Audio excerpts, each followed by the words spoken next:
ងកម្លាំងថៃក៏បានថ្លែងការថាអង្គភាពយោធាថៃកំពុងតែស្ថិតនៅតំបន់ដែលកំពុងតែមានចំនួន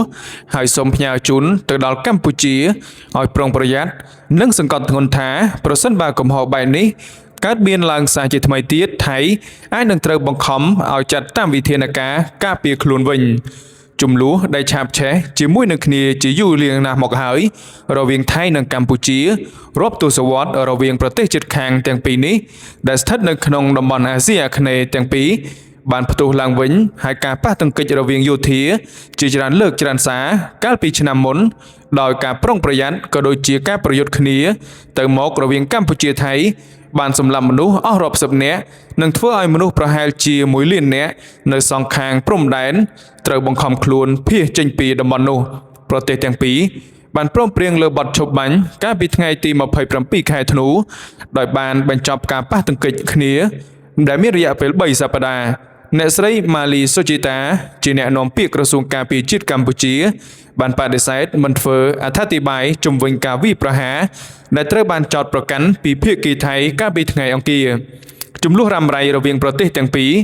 កើតចេញពីវិវាទលើការកំណត់បន្ទាត់ព្រំដែនប្រវែងប្រមាណជា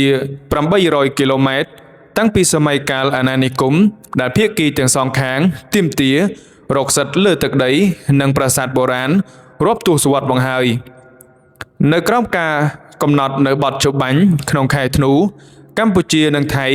បានសន្យាឈប់បាញ់គ្នាបញ្ចប់ការចល័តទ័ពនិងសហការលើការបោះសម្អាតមីននៅតាមបន្ទាត់ព្រំដែនទីក្រុងបាងកកក៏បានដោះលែងទាហានកម្ពុជាចំនួន18នាក់ដែលត្រូវបានឃាត់ខ្លួនតាំងពីខែកក្កដានៅពេលដែលការប៉ះទង្គិចតាមជួរព្រំដែនយ៉ាងសាហាវក្នុងខែនោះបានសម្លាប់មនុស្សរាប់សិបនាក់ថៃបានដោះលែងទាហានកម្ពុជានៅថ្ងៃទី31ខែធ្នូក្រោយក្រសួងការបរទេសរបស់ខ្លួនបាននិយាយថាការដោះលែងនេះគឺជាការបង្ហាញពីឆន្ទៈល្អនិងការកសាងទំនុកចិត្តចំណែកឯទីក្រុងភ្នំពេញបាននិយាយថាខ្លួនឯងនៅតែមានសង្ឃឹមថាការដោះលែងពួកគេនឹងរួមចំណែកយ៉ាងសំខាន់ដល់ការកសាងទំនុកចិត្តគ្នាទៅវិញទៅមកសហរដ្ឋអាមេរិកចិននិងម៉ាឡេស៊ីបានសម្របសម្រួលបទឈប់បាញ់ដើម្បីបញ្ចប់ការប្រយុទ្ធគ្នារវាងកម្ពុជានិងថៃកាលពីខែកក្កដាប៉ុន្តែបទឈប់បាញ់នោះមានអាយុកាលខ្លីកាលពីខែតុលា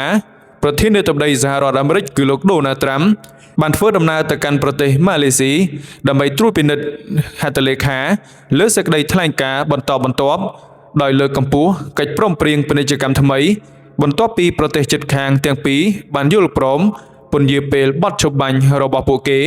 ប៉ុន្តែនៅក្រុងបាងកកបានផ្អាកកិច្ចព្រមព្រៀងនេះនៅខែបន្ទាប់ពីទាហានថៃម្នាក់បានរងរបួសដោយគ្រាប់មីន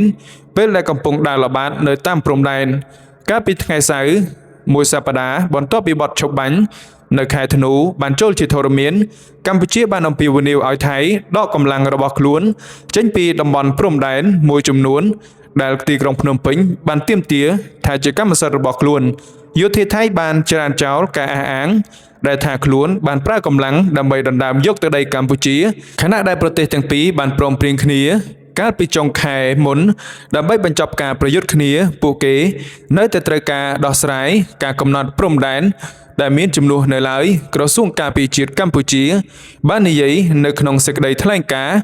កាលពីព្រឹកថ្ងៃអង្គារថាទីក្រុងភ្នំពេញបានស្នើឲ្យមានកិច្ចប្រជុំគណៈកម្មាធិការព្រំដែនទ្វេភាគីជាមួយនឹងសមភាគីថៃដែលត្រូវធ្វើឡើងនៅក្នុងខេត្តសៀមរាបនៃប្រទេសកម្ពុជានៅក្នុងខែនេះទីក្រុងបាងកកធ្លាប់បាននិយាយកាលពីថ្ងៃមុនថាកិច្ចប្រជុំដើម្បីពិភាក្សាអំពីស្តង់ដារមតិ